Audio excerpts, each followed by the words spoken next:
Last year, Polygon ran an article about our search for an Atari VCS game developer by the name of Ben Tran.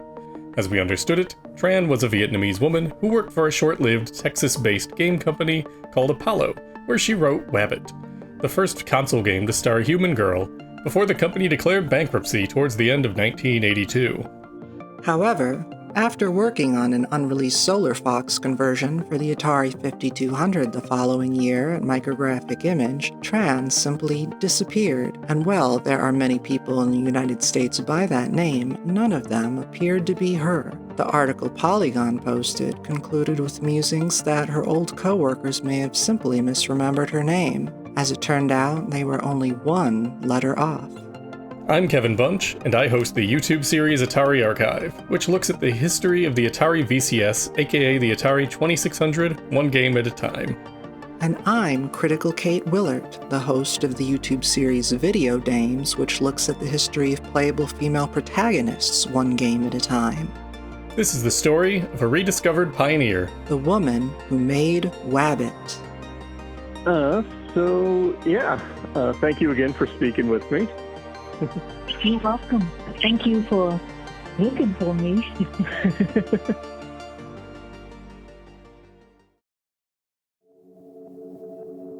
Von Tran was found with the help of collaborators at the Video Game History Foundation, which responded to the article by starting up a channel in its official Discord dedicated to tracking her down. The big breakthrough came from member SOH, who had the idea of contacting the National Archives down in Texas to look through their bankruptcy records.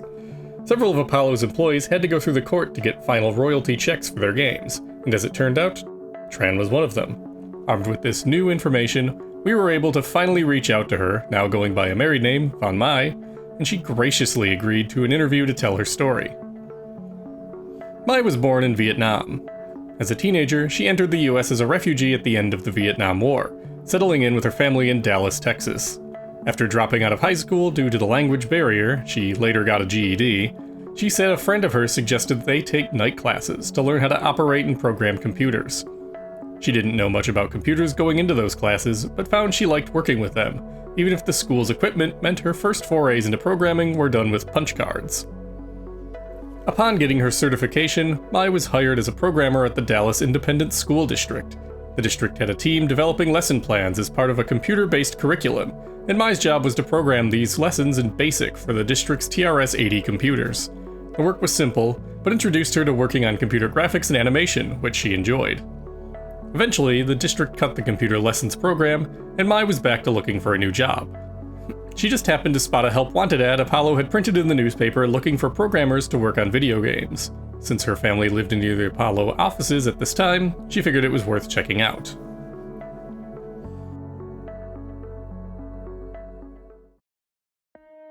We're going to introduce you to a company in Richardson that seems to be defying the odds.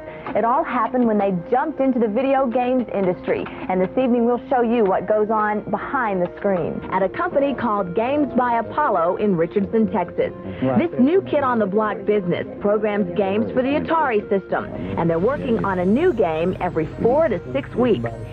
Games by Apollo, rebranded in 1982 as simply Apollo, was founded by Pat Roper in 1981 as a subsidiary of National Career Consultants, or NCC, with his sister, Judith Burnett, joining the company soon after to help out.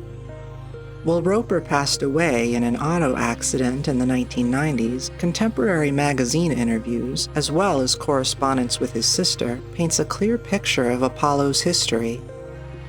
According to Burnett, and interviews with Roper in the August 1982 edition of Video Gaming Illustrated and the January 1983 edition of Electronic Fun with Computers and Games, NCC originally produced educational film strips before a California Back to Basics law started to hurt their business. Roper had a habit of taking the company's petty cash to play video games, and after a round of NFL football on the Intellivision, he hit on the idea of saving NCC by producing home video games themselves. Roper put an ad in the October 17th editions of the Dallas Morning News and the San Francisco Chronicle seeking a programmer who knew assembly language. He found Ed Salvo, an Oklahoman who had learned how to program Atari VCS games using the Magic Card, a programming cartridge produced by Computer Magic earlier that year. Salvo sold Apollo a target shooting game called Skeet Shoot, which hit stores in December and kicked off a rapid series of releases and growth through 1982. At its peak, Apollo employed 50 people, including 15 programmers, and with its own production facility attached to the main office building, Apollo was able to turn around software cartridges quickly. Mai's co-worker at Apollo, Dan Oliver, recalled that she was interviewed for the job by Salvo, who was the head of software development by this time. At first glance, she didn't strike Oliver as the kind of nerd they expected to be applying for a job at Apollo, but she quickly set herself apart from the other interviewees by coming up with a game concept during the interview. It was an extremely intense concept. It made Night Trap look like a bedtime story for kids. But it was 20 years ahead of its time and way too intense for the VCS. She was explaining it like it was a picnic at the beach, so pretty quickly, the stereotypes started to fall. Mai herself doesn't remember what this concept may have been, but she does distinctly remember that during a team meeting she pitched her managers an Atari game for little girls, which would soon become Wabbit. In it, a little girl named Billy Sue shoos away rabbits that are trying to steal her vegetables. I don't think my teammate or my boss say anything about, everything is up to me that I designed it, all the animation and all that. They seem to like it a lot.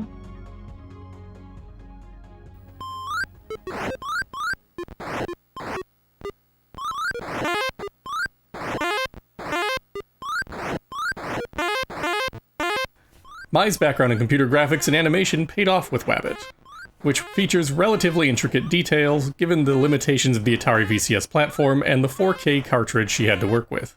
While it starts off slowly, eventually the rabbits begin moving in so quickly that the player needs to essentially predict their movements in order to protect the garden. Instead of a life count, the game uses an innovative score-based survival mechanic, where the game only ends if the rabbits score 100 points. But if the player scores a multiple of 100, the rabbit's score will dramatically drop and buy the player more time. I was very proud of myself. With the limit RAM and everything, space, that I can wrote one game in 4K like that, With only 4 kilobytes of cartridge space, Wabbit had to have some trade-offs. Mai said she originally included a flashing sunbeam graphic, but it had to be cut to make room for the game audio and the game over tune that plays when the rabbits finally win. Nevertheless, she appreciates the lessons she learned from the experience. It taught me how to write compact code, write good code. Later on, when I went to university, they didn't care much about RAM or computer space, They had plenty. So I think I'm pretty good coder because of that. Because of in the beginning, there's not much room to write your logic, and you have to write good logic because of space. The sprite for the player character, Billy Sue, is notable for being particularly colorful on a system where sprite objects were intended to be a single color that could be turned on, or visible, or off, allowing the background color to show instead. But because the VCS draws the screen one scan line at a time, it's possible to change colors line by line, which was used here. She also overlaid 2 different player sprites to create Billy Sue. One sprite covers her hair, eye, dress, and shoes, while the other handles her skin tones, the soles of her shoes, and the white parts of her outfit.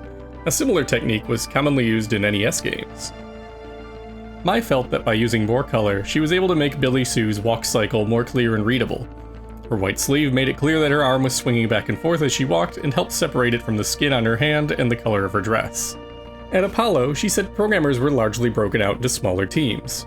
While everyone was responsible for their own individual game, teammates would frequently give each other feedback. In her case, her team consisted of herself, Larry Martin, who wrote Guardian, the last game published under the Apollo name, as well as someone involved in the airline industry whose name she couldn't recall. Mai said she and Larry made a pretty good team, regularly going out for lunch together and brainstorming about their respective games. In all, development on Wabbit took about 4 to 6 months, she recalls. The game was showcased at the Texas State Fair in October, before reaching stores shortly afterwards. I remember my nieces went into the mall, and they were kind of like asked for, "Do you have Wabbit game here?" And they said it's sold out. My mom was proud of me.